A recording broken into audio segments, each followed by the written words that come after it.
ప్రభు నామమున అందరికీ శుభోదయం. ఈరోజు దేవుని వాగ్దానము ఏమనగా, కొలసీలకు రాసిన పత్రిక 3వ అధ్యాయము 17వ వచనం.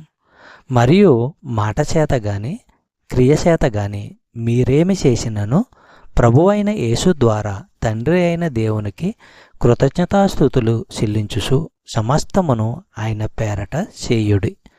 సహోదరి సహోదరులారా, ప్రభు అయిన యేసు పేర అంటే ఆయన అధికారం ప్రకారము, ఆయన స్వభావానికి ఉపదేశాలకు అనుగుణంగా భూమిపై ఆయన ప్రతినిధులుగా మనము ఇది చెయ్యాలి.